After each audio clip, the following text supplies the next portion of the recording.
नमस्कार दोस्तों, जय हिंद, वंदे मातरम। आप सभी का एक बार फिर से बहुत बहुत स्वागत है आपके अपने YouTube चैनल एग्ज़ाम में। जैसा कि दोस्तों कल आपका एग्ज़ाम है इंक्लूसिव एजुकेशन का और आशा है आप सभी ने तैयारी अच्छे से कर ली होगी। दोस्तों बहुत ज़्यादा 20 मिनट का समय यहाँ पर आपको लूँगा और टॉप 10 क्वेश्चन की सीरीज़ यहाँ पर आपको पता है कि मैं लेकर के आता हूँ। तो इंक्लूसिव एजुकेशन के महत्वपूर्ण 10 प्रश्नों पर यहाँ पर हम लोग चर्चा कर लेंगे और ये जो क्वेश्चन हैं आपके आए हुए क्वेश्चन हैं और कॉमन क्वेश्चंस हैं जो सभी पेपरों में बार बार रिपीटेड है। ठीक है, तो बात करते हैं UDL, जिसको हम लोग जानते हैं यूनिवर्सल डिज़ाइन फॉर लर्निंग के नाम से। ठीक है, तो यह क्या है? यह एक ऐसा शैक्षिक दृष्टिकोण है जिसका उद्देश्य सभी व्यक्तियों की विविध ज़रूरतों को पूरा करना। कोई भी बच्चा हो, किसी भी प्रकार का हो, सभी बच्चे की ज़रूरतें पूरी हों, ऐसा मॉडल तैयार किया जाए, ऐसा डिज़ाइन तैयार किया जाए जिस डिज़ाइन के माध्यम से सभी बच्चे अपनी ज़रूरतों को पूरा कर सकें, चाहे उनकी क्षमता कोई भी हो। इसका उद्देश्य शिक्षण विधियों को इस तरीके से डिज़ाइन करना कि सभी विद्यार्थियों के लिए सीखने का सहज प्रभावी तरीका बने, विशेष रूप से शारीरिक, मानसिक या संज्ञानात्मक भिन्नताएं।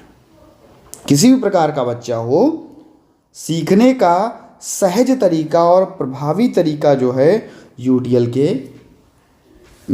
में बनता है।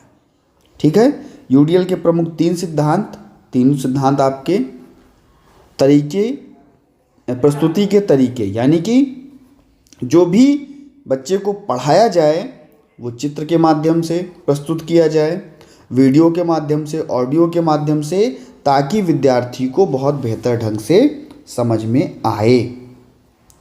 विविधतापूर्ण, यानी कि विद्यार्थियों को विभिन्न तरीकों से अपनी समझ और उत्तर व्यक्त करने का अवसर दें। बच्चे से हम अगर कुछ पूछें तो भैया क्या वो अपनी समझ के अनुसार चीज़ों को बताए और चीज़ों को व्यक्त करें। ठीक है, इसका हम क्या दें? अवसर दें, उसको बताने दें कि भाई जो भी आपका मन है आप अच्छे से बताओ। और क्या करना है? विद्यार्थियों को प्रेरणा देनी है, यानी कि मोटिवेशन देना है और विद्यार्थियों की संपूर्ण भागीदारी बनानी है। जब बच्चा सक्रिय रूप से भागीदारी लेगा, सीखने के सक्रिय रूप से तरीके को भागीदारी लेगा, विभिन्न तरीकों का उपयोग करके सिखाएंगे तो ये ज़्यादा बेहतर होगा। यूडीएल समावेशी शिक्षा में मदद करता है, जिससे सभी विद्यार्थियों को सीखने का अवसर मिलता है। अच्छा लगा हो, समझ में आ गया हो तो वीडियो को तुरंत भैया लाइक ज़रूर कर देना। ठीक है, और लाइक करने के बाद में सभी मित्रों तक एक बार वीडियो को शेयर कर देना। भैया जब ज़्यादा से ज़्यादा वीडियो चलती है, मज़ा तभी आता है दूसरी वीडियो बनाने में, मैं बहुत बार आपको बता चुका हूँ। और हाँ दोस्तों, एक ज़रूरी चीज़ है, आप लोग अगर आपने आज थेरेपी का पेपर दिया था, ठीक है, तो उसको भैया हमारे पास भेज देना। अब सर कहोगे सर भेजेंगे कैसे? तो प्लीज़ भैया कॉल ना कीजिएगा, मैं केवल थेरेपी का पेपर जिस भी छात्र ने आज दिया था, यानी कि 20 जनवरी 2025 को, यानी कि आज जिसने थेरेपी का पेपर दिया है, सप्लीमेंट्री का जो बैक पेपर दे रहा है, ठीक है, उसके लिए है, तो वो पेपर भैया हमारे पास भेज दो। ठीक है, 9118182056 पर, जिससे कि भैया उसको मैं देख सकूं और समय मिलने पर उस पेपर को हल करा सकूं और आगे जो भी हमारे नए छात्र हैं, नए भाई बहन हैं यहाँ पर जो जुड़ेंगे, उन तक वो चीज़ें पहुँच सकें। ठीक है, तो प्लीज़ भैया ध्यान रखिएगा, आपका भी समय बहुमूल्य है और हमारा भी समय बहुमूल्य है। ठीक है, व्हाट्सएप ये है आपका, आप उसकी फ़ोटो क्लिक करके हमारे पास भेज सकते हैं। बात करते हैं विविधता से आप क्या समझते हो, जिसको हम लोग डाइवर्सिटी के नाम से जानते हैं। जब विविधता की बात करते हैं तो आपको पता है कि समाज है तो विभिन्न समूह हैं तो विभिन्न लोग हैं तो उनके गुण हैं, उनकी विशेषताएं हैं। यानी कि व्यक्तिगत विशेषताएं चाहे वो उम्र, लिंग, शारीरिक क्षमता, जाति, धर्म, भाषा, सामाजिक आर्थिक स्थिति और सांस्कृतिक पृष्ठभूमि किसी भी प्रकार का हो, विचार उनके कोई भी हों, अपने अनुभव, ज्ञान, मूल्यों के आधार पर अलग अलग दृष्टिकोण व्यक्ति बनाएगा। और कुछ व्यक्ति अलग कौशल सीखे होंगे, उनकी अलग योग्यता होगी, कुछ की अलग रुचियां होंगी। तो ये सभी क्या हैं? विविधताएं तो ही हैं भाई। जैसे हमको पता है, हमने कहा हम पढ़ा लेते हैं, दूसरे ने कहा सर हम तो इंजेक्शन अच्छे से लगा लेते हैं, यानी कि वो डॉक्टर बन गया। तीसरे ने कहा सर हम तो जो है खेत में हमको काम करना बहुत अच्छा लगता है, तो वो किसान बन गया। तो यानी कि उसके कौशल अलग अलग हैं, और कौशल अलग अलग हैं तो उसकी योग्यताएं भी तो अलग अलग होंगी। सीखने के लिए रुचियाँ भी तो अलग अलग होंगी। कोई भैया खेल पर ध्यान देता होगा, तो कोई कहता होगा नहीं भैया हम तो जो है पढ़ाई करेंगे। तो ये सारी चीज़ें क्या हैं? विविधता के अंतर्गत आती हैं, डाइवर्सिटी के अंतर्गत आती हैं। विविधता का महत्व क्या होगा? सामाजिक समावेशन, या सभी को एक समान अवसर और सम्मान प्रदान करने में मदद करेगा। नवाचार और रचनात्मकता, देखो भाई जब नया नया बच्चा आएगा, नई नई चीज़ों को उसमें जोड़ा जाएगा, नए नए दृष्टिकोण अपनाए जाएंगे, नई चीज़ों को जोड़ने के बाद में नए तरीके से उसका समाधान किया जाएगा, तो भैया क्या बच्चे की क्रिएटिविटी, रचनात्मकता बढ़ेगी ही बढ़ेगी। ठीक है। उसके बाद में सामाजिक सामंजस्य, विविधता को अपनाने से समाज में समरसता और एकता बनी रहती है। विविधता एक सम्मान और स्वीकार्यता समाज और संगठन को मजबूत और समृद्ध बनाती है। ठीक है। इसके बाद में ये क्वेश्चन आपके पेपर में आया था, एकोमोडेशन, इसको हम लोग समायोजन कहते हैं, या हम लोग क्या कहते हैं, आवास भी इसको कहते हैं। तो अगर इंग्लिश में एकोमोडेशन लिखा हो, समायोजन लिखा हो या आवास लिखा हो, ये तीनों जो हैं एक ही चीज़ें हैं, याद रखिएगा। किसी व्यक्ति की विशेष आवश्यकताओं, स्थितियों और क्षमताओं के अनुसार बदलाव या समायोजन करना। भाई कोई भी व्यक्ति है, उसकी आवश्यकता, उसकी स्थिति, उसकी क्षमता के अनुसार अगर हम किसी चीज़ का समायोजन करेंगे, चाहे वो शिक्षा, कार्यस्थल या किसी अन्य सामाजिक संदर्भ में हो, यह उन उपायों को संदर्भित करेगी जो व्यक्तियों को उनकी शिक्षा, विशेष ज़रूरतों के बावजूद समान अवसर देने और सुविधाएं प्रदान करने में। इसमें शिक्षा में आवास, जहाँ पर हम लोग बच्चे की शारीरिक, मानसिक, संज्ञानात्मक भिन्नताओं के आधार पर देखेंगे। अतिरिक्त समय देना, पाठ्यक्रम सामग्री जो है वो काफ़ी सरल बनाना और उसको प्रस्तुत करना, सुनने और पढ़ने के विकल्प देना। कार्यस्थल पर आपका समायोजन, तो हम कहेंगे कर्मचारी हैं, अपनी क्षमता के अनुसार काम करेंगे। काम में जो भी आवर्स हों, घंटे हों, उनको लचीला बनाना, कि भाई आप ऐसा करो 10 घंटे आपको अगर काम करना है, आप 5 घंटे काम कर लो, फिर ब्रेक ले लो, उसके बाद फिर 5 घंटे काम कर लो। जो भी विशेष उपकरण है, नई टेक्नोलॉजी है, उसका उपयोग करना। भाई जब हम नई नई टेक्नोलॉजी का उपयोग करेंगे तो काम करने में भी हमको अच्छा लगेगा और हम बेहतर रूप से कार्य करना शुरू भी कर देंगे। ठीक है। इसके बाद में अगर हम लोग बात कर लें तो भैया स्थान की भौतिक संरचना में बदलाव। इसके बाद में सामाजिक आवास की अगर बात करें तो सार्वजनिक स्थलों या सेवाओं को सभी के लिए सुलभ बनाना, चाहे वो रैंप की व्यवस्था हो, साइन लैंग्वेज हो। यहाँ पर अगर हम बात करें रैंप है, साइन लैंग्वेज है, यहीं पर हम बात करें अपने विजुअल बच्चों के लिए तो हम कह सकते हैं कि भाई ब्रेल लिपि का उपयोग कर दिया गया, या हमने कह दिया भाई विजुअल बच्चा है तो हमने टेक्टाइल्स का प्रयोग कर दिया। ये सारी चीज़ें जिससे कि सभी उसकी आवश्यकता के अनुरूप सहूलियत मिल सके और भैया क्षमताओं को अधिक बेहतर बना सकें। ठीक है। Very very important. ठीक है। समावेशी शिक्षा, क्योंकि इंक्लूसिव एजुकेशन का ही आपका पेपर है तो समावेशी शिक्षा के बारे में ज़रूर पूछता है। समावेशी शिक्षा सभी बच्चों को, चाहे वो किसी भी धर्म, जाति, किसी भी वर्ग, विशेष हो, सामान्य हो, सभी बच्चों को क्या करती है, उनकी ज़रूरतों, क्षमता और विभिन्नताओं को देखते हुए समान अवसर और सीखने का वातावरण देती है। वो क्या होती है? समावेशी शिक्षा होती है। जब आप जाओगे तो एक ही क्लासरूम में, एक ही छत के नीचे सारे बच्चे एक कह सकते हैं कि शिक्षण विधियों के द्वारा अपनी क्षमताओं और ज़रूरतों को पूरा कर रहे होंगे और उनको समान अवसर मिलेगा, संपूर्ण भागीदारी मिलेगी। उसको किसके अंतर्गत? समावेशी शिक्षा के अंतर्गत रखते हैं। समावेशी शिक्षा एक ऐसी व्यवस्था जिसमें सभी बच्चों को उनकी क्षमता, ज़रूरतों और भिन्नताओं के बावजूद समान अवसर और वातावरण सीखने का अधिकार दिया जाए।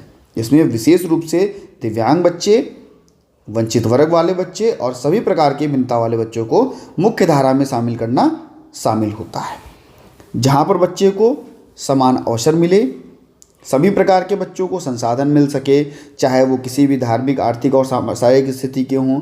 सभी बच्चों को भेदभाव रहित वातावरण मिले, यानी कि भेदभाव ना हो, और जब भेदभाव नहीं होगा, सभी को समान अवसर मिलेगा, स्वीकृति मिलेगी, तो बच्चा बेहतर होगा। लचीली शिक्षण विधियाँ, प्रत्येक बच्चों की ज़रूरतों के अनुसार में विधियों और संसाधनों का में बदलाव करना। साझा और भागीदारी, सभी बच्चों को समूह गतिविधियों और कक्षा में भाग लेने में प्रेरित करना। इसका उद्देश्य क्या होगा?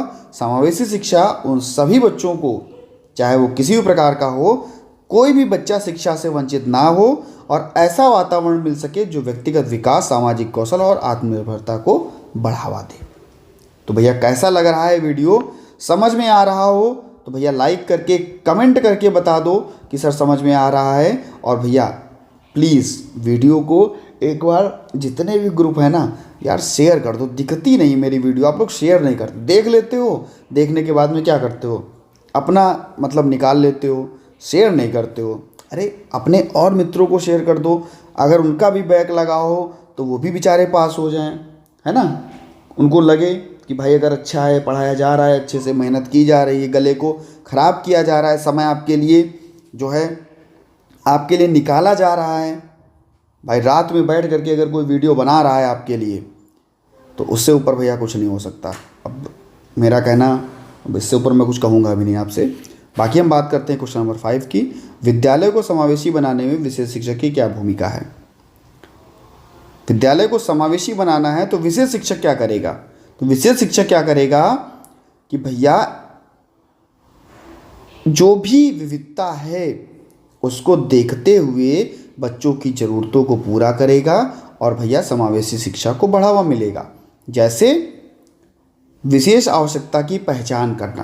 भाई क्लास में कोई भी बच्चा है, अगर हम उसकी आवश्यकता की पहचान कर लेंगे, यानी कि उसकी ज़रूरतें हम जान लेंगे, उसका कह सकते हैं कि बच्चे को क्या चीज़ चाहिए अगर हम जान लेंगे, तो बच्चे को समर्थन दे करके शिक्षा से वंचित नहीं रख सकते, उसको हम और बेहतर कर सकते हैं।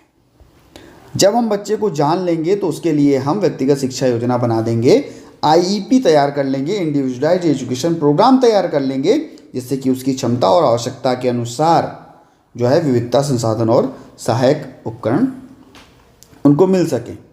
शिक्षक और स्कूल समुदाय के साथ में सहयोग। विशेष शिक्षा शिक्षक सामान्य शिक्षकों के साथ में मिलकर काम करते हैं ताकि वे सभी विद्यार्थियों के लिए समावेशी कक्षा का वातावरण तैयार कर सकें, या सुनिश्चित करते हैं कि सामान्य कक्षा में पढ़ाई करने वाले बच्चे और विशेष ज़रूरतों वाले बच्चे एक साथ शिक्षा प्राप्त करें। शिक्षण विधियों का समायोजन। जब कोई भी शिक्षण विधियाँ हैं जहाँ पर अतिरिक्त समय लग रहा है, हम उसके लिए उसको और सरल करके पढ़ा सकते हैं, उस चीज़ को हम और बेहतर करके पढ़ा सकते हैं, तो विशेष उपकरण भी लगेंगे। ये सारी चीज़ें उपयोगी होती हैं, तो सामग्रियों का अनुकूलन भी बहुत ज़रूरी है। इसके बाद में समाज में जागरूकता फैलाना। ठीक है, जैसे हमारा कोई विशेष शिक्षक है, समाज के जो भी और भी, क्योंकि वहाँ पर पेरेंट्स आएंगे और भी लोग आएंगे, तो समाज में विविधता को स्वीकारने के लिए भैया क्या, जागरूकता को बढ़ावा देना, जिससे कि वो बेहतर हो सकें। और मूल्यवान और अनुवर्ती कार्य। विशेष शिक्षा शिक्षक बच्चों की प्रगति का निरंतर मूल्यांकन करेंगे और आवश्यकता के अनुसार उनके शैक्षिक कार्यक्रमों में सुधार करेंगे। वे बच्चों की मानसिक, शारीरिक और सामाजिक प्रगति पर ध्यान देंगे। यानी कि विशेष शिक्षा शिक्षक समावेशी शिक्षा को एक वास्तविक बनाने में सहायता करेंगे और यह सुनिश्चित करेंगे कि सभी प्रकार बच्चों को विशेष आवश्यकताओं के अनुसार शिक्षा मिल सके और भैया उनको सम्मान मिल सके। बात करते हैं समकक्ष शिक्षा। आपसे पीयर ट्यूटरिंग पूछ सकता है, या तो आपसे कह दे कोऑपरेटिव लर्निंग। ठीक है, दोनों में से कुछ आपसे पूछा जा सकता है। तो पीयर ट्यूटरिंग यहाँ पर कह रहा है, पीयर ट्यूटरिंग का मतलब है एक विद्यार्थी ट्यूटर जो, यानी कि एक विद्यार्थी जो अपने साथ में पढ़ने वाले बच्चे को पढ़ाए, टीच करे। ठीक है, जो एक विद्यार्थी दूसरे बच्चे को पढ़ाए, यानी कि एक विद्यार्थी दूसरे बच्चे को पढ़ाएगा और उसका मार्गदर्शन करेगा। इससे दोनों को लाभकारी शिक्षा मिलेगी। इसका उद्देश्य छात्रों को ज्ञान प्राप्त कराना और सहायक वातावरण बेहतर कराना। समान पीयर ट्यूटरिंग सेम एज के साथ में कर सकते हैं। एक ही हम उम्र बच्चे एक दूसरे को पढ़ा सकते हैं और जो भी विषय है उसमें मदद कर सकते हैं। संवाद बेहतर होगा, बच्चे सहयोग करेंगे। विभिन्न उम्र के पीयर ट्यूटरिंग यानी कि क्रॉस एज पीयर ट्यूटरिंग, इसमें एक उम्र में बड़े या वरिष्ठ छात्र छोटे या जूनियर छात्रों को पढ़ाएंगे। ठीक है, जैसे कि मान लो कोई क्लास 5th का है तो 3rd वाले को पढ़ा रहा है। ठीक है, स्वयं निर्देशित पीयर ट्यूटरिंग यानी कि सेल्फ डिक्लेरेशन, तो यहाँ पर हम कह सकते हैं दोनों छात्र ट्यूटर और टीच एक दूसरे की मदद करेंगे, शिक्षक के साथ में इसका मार्गदर्शन होगा और छात्र आत्मनिर्भर बनेंगे। समान क्षमताओं वाले, भाई एक को भी 100 तक गिनती आ रही, दूसरे को भी 100 तक गिनती आ रही, अब एक दूसरे की मदद कर रहे हैं, समान लाभ मिलेगा। ठीक है, विभिन्न प्रकार की क्षमताओं वाले, एक को कुछ नहीं आ रहा है, दूसरे को बहुत कुछ आ रहा है, बहुत फ़ायदा मिलेगा। जिस क्षेत्र में बच्चे कमज़ोर होंगे उनको भी फ़ायदा मिलेगा। जहाँ पर बहुत ज़्यादा सहयोग मिल सकेगा, संवाद हो सकेगा, सामाजिक कौशल में को बढ़ावा मिल सकेगा। ठीक है, तो ये सारी चीज़ें जो हैं पीयर ट्यूटरिंग में आपको देखने को मिलती हैं। इसके बाद में समावेशी शिक्षा के सिद्धांतों पर चर्चा करनी है। समावेशी शिक्षा सामाजिक और संरचनात्मक स्तर पर जो भी कार्यक्रम हैं बच्चे के लिए लागू किए जा रहे हैं, अगर कोई भी बाधा आए, जैसे संसाधन नहीं है मान लो अगर क्लासरूम में, तो क्या बच्चा कर पाएगा? तो समावेशी शिक्षा प्रभावित होगी कि नहीं होगी? कहेंगे सर होगी, क्योंकि अगर ऑडियो उपकरण, ब्रेल लिपि या कोई भी उपकरण बच्चे को ज़रूरत है और उसकी कमी है तो कहीं ना कहीं प्रभावित होगी। शिक्षक प्रशिक्षक को जागरूकता नहीं है, कैसे हमें विशेष बच्चे को पढ़ाना है, कैसे हमें सामान्य बच्चे को पढ़ाना है, कौन कौन सी शिक्षण विधियां लगानी है, अगर नहीं पता है तो गड़बड़ होगा। पर्याप्त जागरूकता होनी चाहिए। सामाजिक और सांस्कृतिक पूर्वाग्रह, भेदभाव, जाति, लिंग, दिव्यांगता को देखते हुए अगर किसी भी प्रकार का भेदभाव होगा तो समाज जो भी हमारी समावेशी शिक्षा है वो प्रभावित होगी। ठीक है, भौतिक अवधारणा, भाई बच्चा हमारा फिजिकल रूप से दिक्कत में है तो क्या बाथरूम में जाएगा? क्या जा पाएगा? नहीं। कक्षाओं में अगर किसी भी प्रकार का संसाधन आने जाने के लिए नहीं है तो क्या वो आ पाएगा? यानी कि रैंप, लिफ्ट, विशेष बैठने की व्यवस्था, ये सारी चीज़ें जो हैं वो होनी चाहिए। अगर नहीं है तो भैया समावेशी शिक्षा में बाधा है। ठीक है, शैक्षिक सामग्री का अभाव, ब्रेल पुस्तकें, ऑडियो सामग्री, बड़े आकार वाली पुस्तकें, अगर ये नहीं है तो भैया शैक्षिक सामग्री का अभाव अगर होगा तब भी दिक्कत हो जाएगी। पारिवारिक और सामुदायिक समर्थन की कमी, भाई परिवार समर्थन नहीं करेगा, मान लो परिवार ने समर्थन कर दिया तो समुदाय के लोग उस बच्चे को नकार रहे हैं कि नहीं हमारा बच्चा इस बच्चे के साथ कैसे बैठ करके पढ़ेगा, तब भी क्या समावेशी वातावरण बनेगा? तो कहेंगे सर नहीं बनेगा। जब तक सभी एक साथ में बैठ करके अपनी आवश्यकताओं को नहीं पूरा करेंगे समावेशी वातावरण नहीं बनेगा। ठीक है, तो ये सारी चीज़ें, शिक्षा में गिरावट, ये सारी चीज़ें आपको देखने को मिलेंगी। इसके बाद में विशेष शिक्षा और समावेशी शिक्षा में भिन्नता। तो विशेष शिक्षा क्या है, इसकी परिभाषा आप लिख दोगे। भाई कोई भी विशेष बच्चा विशेष आवश्यकता के अनुसार विशेष जरूरतों को पूरा कर रहा है, विशेष शिक्षक के द्वारा विशेष शिक्षण रणनीतियाँ लगाई जा रही हैं। ठीक है, समावेशी शिक्षा यानी कि सभी प्रकार के बच्चे समान शैक्षिक अवसर को प्रदान कर रहे हैं, सभी प्रकार की दिव्यांगता को देखते हुए उनकी विशेष जरूरतों और सामान्य बच्चों को एक साथ में बैठ करके एक ही कक्षा में पढ़ाया जा रहा है ताकि वे समग्र विकास हो सके और भैया सभी को समानता मिल सके। शिक्षण विधियाँ, विशेष शिक्षा में क्या है कि शिक्षा की जो समस्त बच्चे की क्षमताएं हैं उसके अनुसार पढ़ाने के लिए तरीका अपनाया जाएगा, उसकी ज़रूरतों के अनुसार देखा जाएगा, उसकी ज़रूरतों के अनुसार पाठ्यक्रम तैयार किया जाएगा और विधियाँ भी उसी के ज़रूरतों के अनुसार लगाई जाएंगी। समावेशी शिक्षा में सभी बच्चों को एक ध्यान में रखते हुए उसकी व्यक्तिगत आवश्यकताओं को देखते हुए बच्चे का समर्थन किया जाएगा। ठीक है, लक्ष्य क्या होगा? इधर लक्ष्य होगा कि बच्चा अपने जो एडीएल की एक्टिविटीज़ है, या उसके बाद में जो समाज की मुख्य धारा में बच्चा आ सके। और यहाँ पर क्या होगा कि बच्चा सीख सके, जीवन निर्वाह कर सके, किसी प्रकार का भेदभाव ना हो और एक साथ में सीखे और उसका विकास और सम्मान हो। ठीक है, समान अवसर मिले, संसाधन और वातावरण सभी बच्चे के अनुसार। विषय शिक्षा में क्या होगा कि उसकी सामग्री, शारीरिक संरचना और कक्षाएं तैयार की जाएंगी, जैसे कि विशेष ज़रूरतों के लिए उनको बेहतर किया जा सके। इसके बाद में समावेशी शिक्षा, जो कि हमारे लिए हम कह सकते हैं कि कक्षा में बदलाव किए जा सकें और शैक्षिक संसाधन और विधियाँ उनको दी जा सकेंगी ताकि सभी बच्चे की शिक्षा प्राप्त हो सके। सामाजिक समावेश, तो हम कह सकेंगे भैया विशेष शिक्षा में क्या होगा, एक दूसरे को अलग करके रखा जाता है, संपर्क कम हो पाता है। लेकिन समावेशी शिक्षा में क्या होगा कि सभी बच्चों को संपर्क में लाया जाता है, सभी को समाज में लाया जाता है और भैया समावेशन, सहयोग और सहिष्णुता का विकास होता है, ये सारी चीज़ें। ठीक है, रमसा, RMSA यानी कि राष्ट्रीय, यहाँ पर देखिए थोड़ा गलत हो गया है, ये ऐसे नहीं लिखा जाता है, ये ऐसे लिखा जाता है। ठीक है, बताएं, राष्ट्रीय माध्यमिक शिक्षा अभियान रमसा, इसका उद्देश्य क्या है तो प्रत्येक जो भी माध्यमिक शिक्षा का सार्वभौमिकरण है, तो प्रत्येक बच्चे को 9 से 12 तक की शिक्षा प्राप्त हो सके। ठीक है, इसके बाद में गुणवत्ता वाली शिक्षा उनको मिले, जिससे कि गुणवत्ता में सुधार हो सके, बच्चे अच्छे से पढ़ सके और शैक्षिक परिणाम बेहतर हो सके, समान अवसर उनको प्रदान हो सके, चाहे वो जाति लिंग किसी भी प्रकार के हों।